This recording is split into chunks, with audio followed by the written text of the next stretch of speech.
Hi Aries, welcome to Modern Maven Tarot.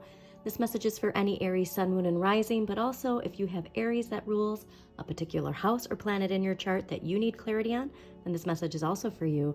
Thank you so much for joining me, and if this message does end up resonating, please do hit that like button, subscribe to Modern Maven Tarot, and thank you to all my subscribers. The highlight that came out while I was clearing the cards, Aries, was connected to your dreams and emotional fulfillment, all right? There was this energy of really asking yourself, what is it that is your wildest dream? What can you do today to pursue that? And the connection to the feeling of dissatisfaction that we have if we are not in our dream life, if we don't have that dream relationship, dream career, dream house, whatever that dream is for you, I really want you to ask yourself, what can you do to move closer to that dream? And a big part of that is the way that we are feeling about the situation we're in, all right? The discontentment, the dissatisfaction. How can we move that into energy that is moving forward, all right? Also want to highlight, at the time I'm recording this, we did just have the new Moon Solar Eclipse. That is bringing a big light onto our emotional bruises, if you will, okay? And so for you, Aries, see where your moon is in your chart. What house is your moon in? And then what sign does the moon rules the moon in your chart? I really just want you to highlight the illuminating aspect of these bruises, because the bruises are really going to focus on where you're dissatisfied. So let's use that dissatisfaction as motivation to really pursue what it is at the core of your heart really want to see in your life, okay? And utilize Pluto. We're going to be having Pluto going direct, all right?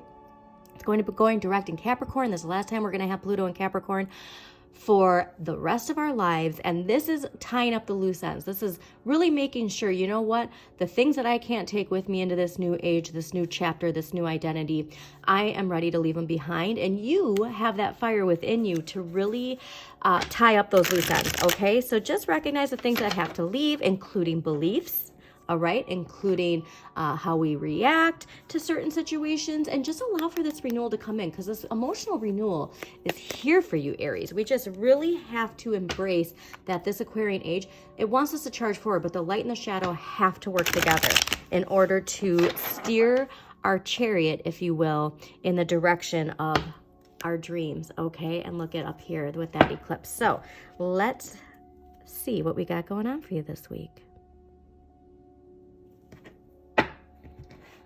So much related to your dreams, though, bringing your dreams to earth, and the power it takes to get out of our heads. It's going to come from within you, all right? And so if you are being triggered in your external world, always tune into yourself. Always tune into your center, because, wow, things are really taking off. So that fiery energy, you are going to be feeling. Interesting. All right, let's clarify these, and then we'll dive into it. All right, why is the 8 of Wands here? Okay. Why is the Knight of Wands here? We do not want that many cards. I think that you're very, I'm getting that, you know, that impulsiveness, but not necessarily in a bad way, okay? Not necessarily in a bad, definitely not necessarily in a bad way. Very, very cool. All right, let's clarify the Lovers here. This is a very exciting read. And so also, too, we're building up. At the time I'm recording this, we are building up to the full moon in your sign on October 17th. If you happen to be watching this, this is for whenever you need this reading, but specifically at the time I'm recording this, that is going to be a big change, okay, in the collective, all right? And so in our personal lives as well. For you, though, I'm getting a lot of this dealing with your personal energy. So overall energy this week, 8 of Wands clarified by the 5 of Wands. So that passion within you, the thing that really drives you, what motivates you, you are feeling that push. And I know you're feeling that push because the momentum is happening where we have Pluto going direct in Capricorn. That last ditch effort, if you will, of this old paradigm, grasping onto power, and your fierce, bold leader energy ready to push forward through it all. Like I'm getting like, you know, like a bulldozer just plowing through and like, nope, you're not going to stop me. Okay. This is very fast forward moving changes. It's also a sign of confidence. Okay. This is Mercury and Sagittarius. So I'm getting that you are the passion you're feeling inside, you're ready to communicate it, and you're ready to communicate it in this way of like the belief that it takes. So like going back to your dreams, this has something to do with like the eclipse is shining that light and you're letting it move you forward. All right. Get excited, because the Five of Wands, now I did see it like this. And so I do want you to remember, like, if there is power struggles, if there is conflict, tune into yourself, all right? Everything comes from within. But this is the petty kind of BS, all right? This is that idea of like, you are so above this. Keep moving forward. This is a sign of moving forward and moving forward fast. We saw the Chariot, okay? And we see it here again. So keep moving forward, but making sure you're aligned within, all right?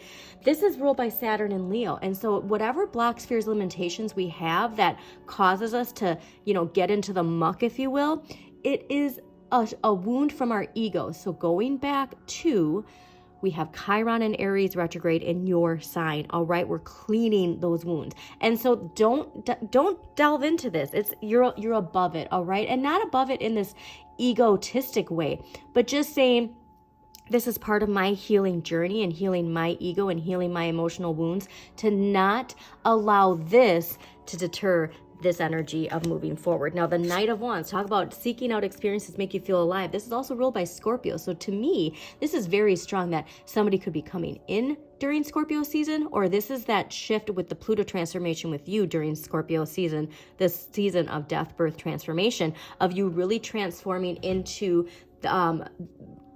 who you are. It's not even like a new transformation. It's getting back to who you are and that feeling of that passion and feeling alive. And so if this is a person coming in, that's where you get, the butterflies in your stomach and feeling that somebody who's really encouraging you to move forward and get excited about life.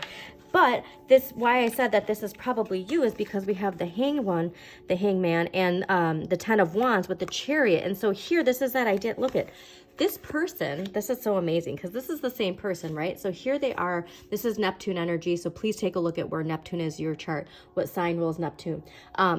This is letting go, this new identity, right? And it's because they allowed themselves to suspend in time, to not delve into this petty BS.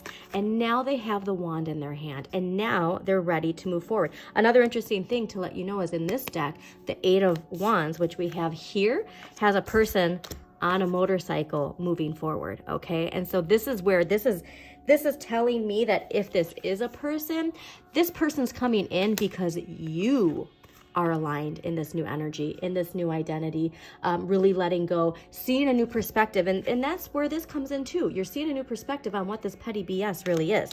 Ten of Wands, Saturn and Sagittarius. So again, there's something here with what you're passionate about, what really sparks that creativity within you.